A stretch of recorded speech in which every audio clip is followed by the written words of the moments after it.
Hey guys, welcome back to my channel. My name's Jessica Ward King, also known as the StigmaCrusher. And here on this channel, we deal with issues of mental health and mental illness from my twin perspectives as a person with lived experience of bipolar 2 disorder, as well as a person with a PhD in experimental psychology. Does that sound like your jam? You are more than welcome here. Please hit that subscribe button if you'd like to be part of our group here, and hit that notifications bell as well if you'd like to be notified each and every week when I post at the end of the week. So without further ado, let us start stigma crushing for this week. So this week, one day I'm sitting in my office and my son comes skipping into my office and he's singing, "I've lost my marbles," and it got me thinking. Not of that iconic song from the Bare Naked Ladies, but of all of the euphemisms that we use to talk about mental health and mental illness. And I literally just started, throwing spaghetti on a wall, spitballing, thinking about what are all of those things that we say when we want to refer to mental illness, but we don't want to say it. So I made a list. We're going to go through my list. I'm hoping you guys will also have other ones that you've heard throughout your lives. Please enter those in the comments down below. We'd all love to see them. So lost your marbles, or lost my marbles, I guess, is the first one on my list. But I'm going to read these to you because there are 37 of them and I can't possibly remember. So there's a few cents short of $1, a few bricks short of a full load, a few cards short of a full deck. You're seeing a little bit of the common thread there, that somehow someone with mental illness is short of something that they need in order to be a complete unit. Knitting with only one needle, the lights are on but nobody's home, the elevator doesn't go to the top, flew over the cuckoo's nest, or gone cuckoo, gone gaga, gone loopy, Fruit Loops, half-baked, basket case, of unsound mind. Doesn't that sound highfalutin? Crazy, nuts, nervous breakdown, psycho, socio, kooky, oddball, loony, so OCD, shell-shocked, mad, deranged, lunatic, the blues, referring to obviously depression in this case, the black dog, also in reference to depression. That's the old famous Winston Churchill definition of depression. The blue devil, which was a new one to me, I googled that one. Looney Tunes, nutball, nut bar, the good old fashioned insane, losing your mind, and the related losing it. That's a lot of things that we say when we don't want to say mental illness. But let's look a little bit deeper into what these euphemisms are actually good for, if anything, and what we use them for. So euphemisms, whether they're for mental illness or otherwise, are used for certain things. One of the main things that they do nowadays with mental illness, I find, is comfort. It makes a topic that is very highly stigmatized and very difficult less awkward somehow for everybody that's in the conversation. And so when you're talking about someone having a nervous breakdown, it's perhaps more palatable or easier to hear or easier to keep talking about than if you said that they had been diagnosed with a mental illness. I remember really vividly, actually, when I was a child and the Fresh Prince of Bel-Air was on. Do you remember that one, guys? And Will Smith was the newbie to the family of very highbrow, a black family in Beverly Hills, I think it is. In any case, the daughter of the family, the eldest daughter, starts dating a white man. And rather than discuss his race, the entire episode is spent talking about this man as though he is very tall. Because he is indeed a tall man, but it's that euphemism for everybody knows tall, except for Will Smith in this case. And he meets the guy and he's like, he's not even that tall, but I can see that he's white. It's those euphemisms that make it more easy to have those conversations, and it's somehow comforting. There's also an element of the disguise in there. So sometimes it's an intentional disguise, like tall. Sometimes it's less intentional, but it serves to confuse and disorient. So you don't quite know what we're talking about, maybe.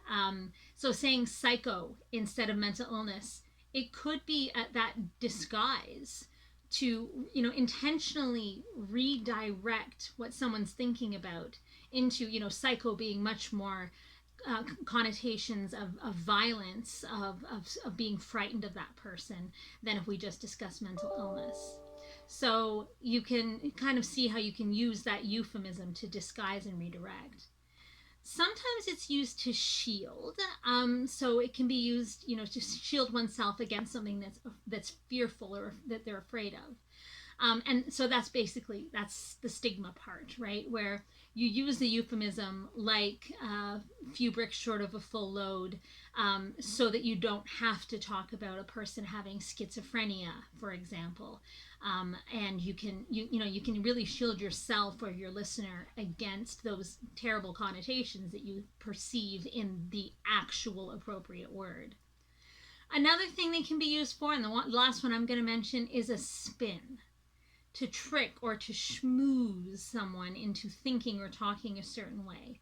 And that would be, we talked a few months ago now about the difference between mental health and mental illness, and how mental health is much more de rigueur these days, right? We talk about everybody's mental health has been affected by COVID, and, we all have to take care of our mental health. And if you have mental health issues or mental health concerns, then see your doctor, rather than saying mental illness. And that's a spin to a certain extent to make it more palatable to the masses. If you're talking to, say, an entire workplace, you're talking about mental illness, you can expect only about 1/4 of those people to struggle with mental illness. But if you say mental health, well, everybody has mental health. So it's that way of spinning. And so you can see with all of these, they're kind of interrelated in that it's trying to disguise, spin, comfort, or shield against what are the kind of the facts of the matter.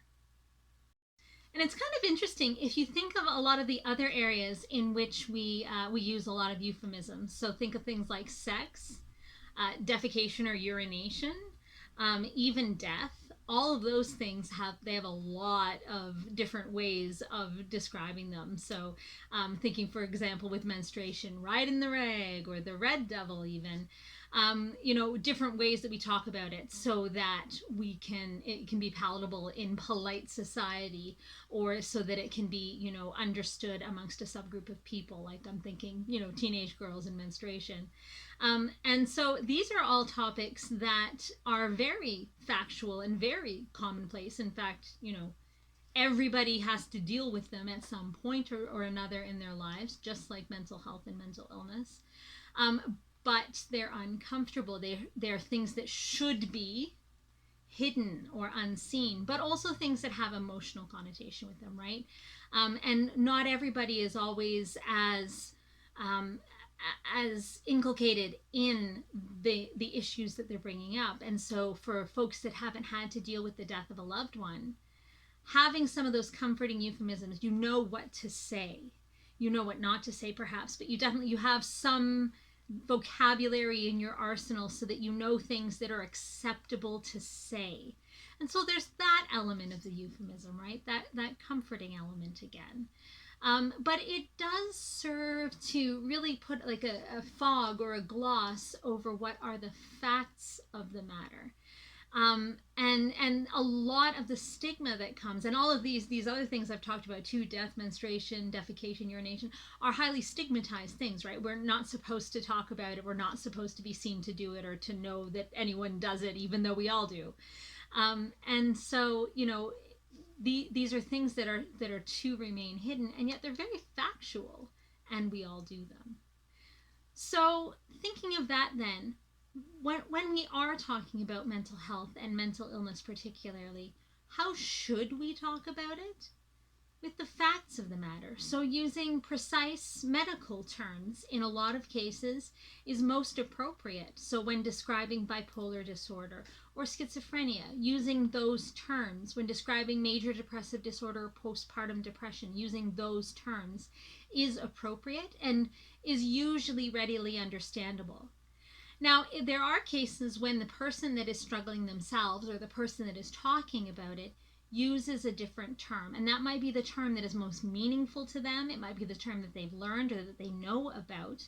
And sometimes it's appropriate to continue a conversation using those terms. But if you're finding it's kind of running into that euphemistic territory, try just grounding the conversation back down in the more precise medical or diagnostic terms. We should always be using people first language. So I'm not a manic depressive or a bipolar. I struggle with bipolar disorder, or I have bipolar disorder. I'm a person with bipolar disorder.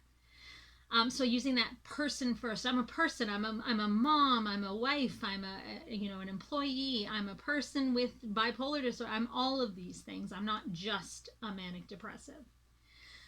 Also, using respectful language at all times, even if you're not sure the right thing to say. Saying something is usually better than not saying anything at all. And so I had this come up today in a conversation with a colleague.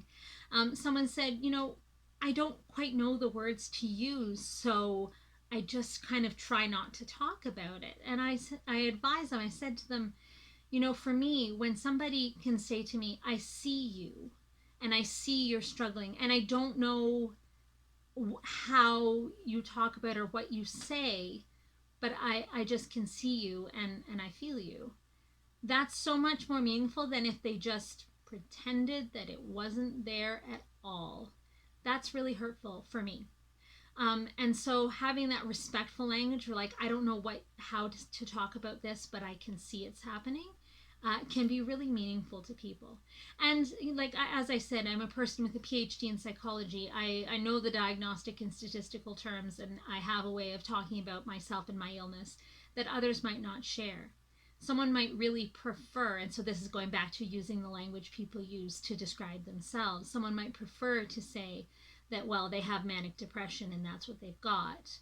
And who am I to say, actually, that's an older way of speaking about bipolar disorder. You really need to be using bipolar disorder in person first language, please. It's really about being respectful and meeting everybody where they're at so that we can have these conversations. That things, that meanings aren't slipped in there or lost in the euphemisms, but we can still have these meaningful conversations with one another about mental health and mental illness. That's really what's most important. Respect, respect, respect. It's what it all comes down to. Stigma erodes that respect, and so anything that's stigmatizing doesn't belong in conversation, at least in my view. Lastly, I just have to say, make the conversations that you do have about mental health and mental illness all about contact. You've heard me talk about contact before, where it's that meeting of people who have mental health and maybe mental illness, and who talk about that mental health and mental illness sometimes, and talk about the weather, and talk about what they're eating for lunch, and talk about their colleagues, and talk about all kinds of other things at other times too. And that allows people to see people with mental health issues or mental illness as people first. So remember that. Do the contact thing. Have those conversations. Use respectful language. Euphemisms might help at first, but get back down to basics as soon as you can so that you make sure your meaning isn't lost. All right, that's it for this week, you guys. I look forward to seeing you next week. I think we are going to talk about medications and our relationships with medications. Having a little bit of trouble with this one, sorting it out in my own head, so bear with me, but I think that's where we're going. If you'd like to see that video, do let me know in the comments, and I will see you next week. Bye. StigmaCrusher.